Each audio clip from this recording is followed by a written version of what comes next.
या देवी सर्वभूतेषु छायारूपेण संस्थिता नमस्तस्यै नमस्तस्यै नमस्तस्यै नमो नमः। आप सभी भक्तगणों को शारदीय नवरात्रि की हार्दिक शुभकामनाएं। माता रानी की कृपा आप सभी भक्तगणों पे सदा बनी रहे, इसी मनोकामना के साथ आज का वीडियो प्रारंभ करते हैं। आज के इस वीडियो में हम श्रवण करेंगे श्री दुर्गा सप्तशती का 5वां अध्याय।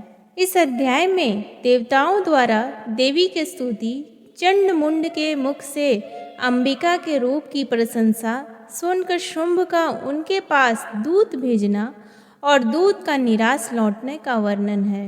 वीडियो शुरू करने से पहले आप सभी भक्तगणों से करुण निवेदन है कि कृपया वीडियो को संपूर्ण सुने। वीडियो पसंद आए तो लाइक करें, शेयर करें और वीडियो के अंत में जय माता दी लिखना ना भूलें। महर्षि मेधा ने कहा, पूर्व काल में शुंभ निशुंभ नामक असुरों ने अपने बल के मद से इंद्र का त्रिलोकी का राज्य और यज्ञों के भाग छीन लिए और वह दोनों इसी प्रकार सूर्य, चंद्रमा, धर्मराज और वरुण के अधिकार भी छीनकर स्वयं ही उनका उपयोग करने लगे। वायु और अग्नि का कार्य भी वही करने लगे और इसके पश्चात उन्होंने जिन देवताओं का राज्य छीना था उनको अपने अपने स्थान से निकाल दिया। इस तरह से अधिकार छीने हुए दैत्यों तथा दैत्यों द्वारा निकाले हुए देवता अपराजिता देवी का स्मरण करने लगे कि देवी ने हमको वर दिया था कि मैं तुम्हारे संपूर्ण विपत्तियों को नष्ट करके रक्षा करूंगी। ऐसा विचार कर सब देवता हिमालय पर गए और भगवती विष्णु माया की स्तुति करने लगे। देवताओं ने कहा, देवी को नमस्कार है, शिव को नमस्कार है, प्रकृति और भद्रा को नमस्कार है। हम लोग रौद्र, नित्या और गौरी को नमस्कार करते हैं। ज्योत्सनामयी, चंद्र रूपिणी व सुख रूपा देवी को निरंतर नमस्कार है।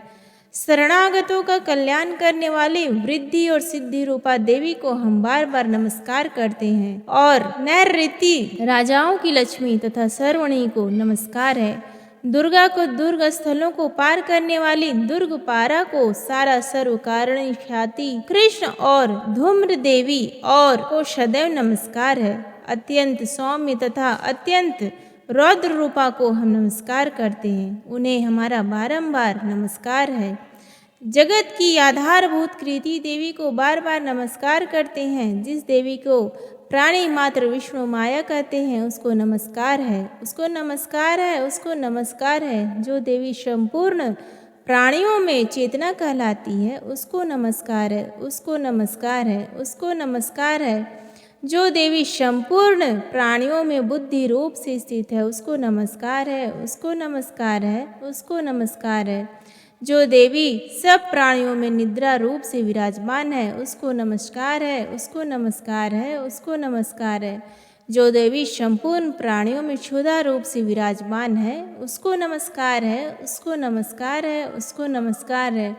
जो देवी संपूर्ण प्राणियों में छाया रूप से स्थित है उसको नमस्कार है, उसको नमस्कार है, उसको नमस्कार है।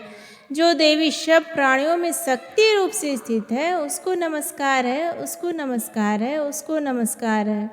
जो देवी संपूर्ण प्राणियों में तृष्णा रूप से स्थित है उसको नमस्कार है, उसको नमस्कार है, उसको नमस्कार है। जो देवी सब प्राणियों में शांति रूप से स्थित है उसको नमस्कार है, उसको नमस्कार है, उसको नमस्कार है।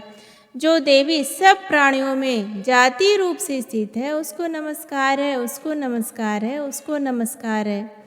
जो देवी सब प्राणियों में लज्जा रूप से स्थित है उसको नमस्कार है, उसको नमस्कार है, उसको नमस्कार है। जो देवी संपूर्ण प्राणियों में श्रद्धा रूप से स्थित है उसको नमस्कार है। जो देवी संपूर्ण प्राणियों में कांति रूप से स्थित है, जो देवी सब प्राणियों में लक्ष्मी रूप से स्थित है उसको नमस्कार है। जो देवी संपूर्ण प्राणियों में वृत्ति रूप से स्थित है उसको नमस्कार है। जो देवी सब प्राणियों में स्मृति रूप से विराजमान है उसको नमस्कार है। जो देवी सब प्राणियों में दया रूप से स्थित है उसको नमस्कार है। जो देवी सब प्राणियों में तुष्टि रूप से स्थित है उसको नमस्कार है। जो देवी संपूर्ण प्राणियों में मातृ रूप से स्थित है उसको नमस्कार है। जो देवी संपूर्ण प्राणियों में भ्रांति रूप से स्थित है उसको नमस्कार है। जो देवी संपूर्ण प्राणियों में नित्य व्याप्त रहती है उसको नमस्कार है। जो देवी चैतन्य रूप से संपूर्ण संसार को व्याप्त करके स्थित है उसको नमस्कार है। पूर्व काल में देवताओं ने अपने अभीष्ट फल पाने के लिए जिसकी स्तुति की है और देवराज इंद्र ने बहुत दिनों तक जिसका सेवन किया है वह कल्याण के साधना भूता ईश्वरी हमारा कल्याण और मंगल करे तथा सारी विपत्तियों को नष्ट कर डाले। असुरों के सताए हुए हम संपूर्ण देवता उस परमेश्वरी को इस समय नमस्कार करते हैं तथा जो भक्ति पूर्वक स्मरण किए जाने पर तुरंत ही सब विपत्तियों को नष्ट कर देती है वह जगदम्बा इस समय भी हमारा मंगल करके हमारी समस्त विपत्तियों को दूर करे। महर्षि मेधा ने कहा, हे राजन, इस प्रकार जब देवता स्तुति कर रहे थे तो उसी समय पार्वती देवी गंगा में स्नान करने के लिए आई। तब उनके शरीर से प्रकट होकर शिवा देवी बोली, शुंभ दैत्य के द्वारा स्वर से निकले हुए और निशुंभ से हारे हुए यह देवता मेरी स्तुति कर रहे हैं। पार्वती के शरीर से अंबिका निकली थी, इसलिए उसको संपूर्ण लोक में कौशिकी कहते हैं। कौशिकी के प्रकट होने के पश्चात पार्वती देवी के शरीर का रंग काला हो गया और वह हिमालय पर रहने वाली कालिका देवी के नाम से प्रसिद्ध हुई। फिर शुंभ और निशुंभ के दूत चंडमुंड वहां आए और उन्होंने परम मनोहर रूप वाले अंबिका देवी को देखा। फिर वह शुंभ के पास जाकर बोले, महाराज, एक अत्यंत सुंदर स्त्री हिमालय को प्रकाशित कर रही है। वैसा रंग रूप आज तक हमने किसी स्त्री में नहीं देखा है। हे असुरेश्वरी, आप यह सब पता लगाएं कि वह कौन है और उसको ग्रहण कर लें।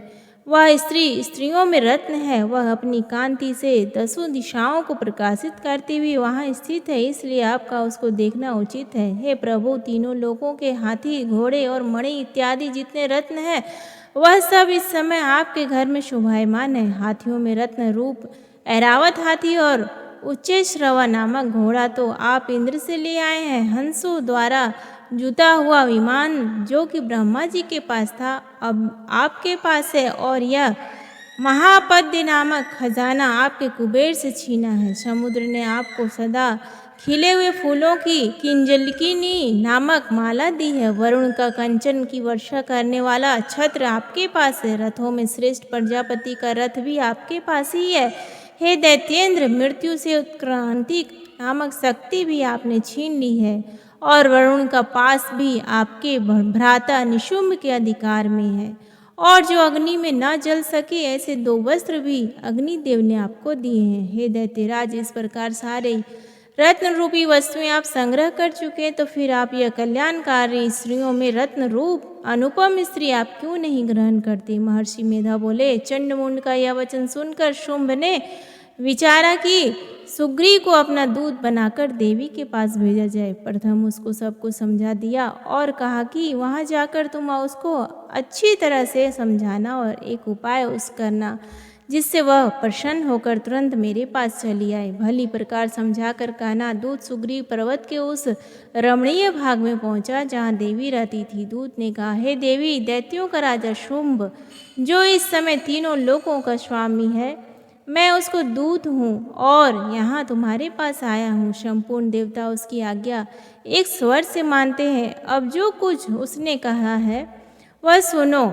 उसने कहा है, इस समय संपूर्ण त्रिलोकी में मेरे वश में है और संपूर्ण यज्ञों के भाग को पृथक पृथक मैं ही लेता हूँ और तीनों लोकों में जितने श्रेष्ठ रत्न हैं वह सब मेरे पास है। देवराज इंद्र का वाहन ऐरावत मेरे पास है जो मैंने छीन लिया है। उच्चैश्रवा नामक घोड़ा जो कि क्षीर सागर मंथन करने से प्रकट हुआ था उन देवताओं ने मुझे समर्पित किया है। हे सुंदरी, इनके अतिरिक्त और भी जो रत्न आभूषण पदार्थ देवताओं के पास थे वह सब मेरे पास है। हे देवी, मैं तुम्हें संसार की स्त्रियों में रत्न मानता हूँ क्योंकि रत्नों का उपभोग करने वाला मैं ही हूँ।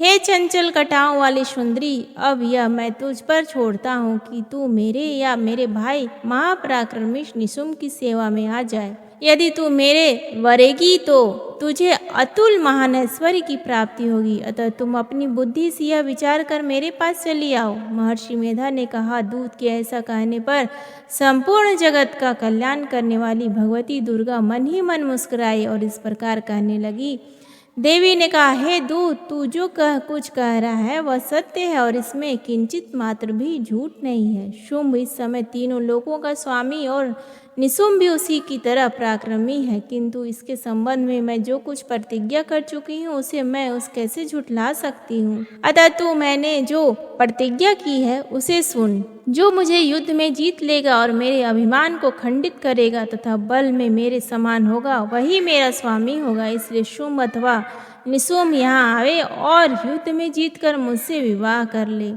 इसमें भला देर ही क्या आवश्यकता। दूत ने कहा, हे देवी, तुम अभिमान में भरी हुई हो, मेरे सामने तुम ऐसी बात ना करो।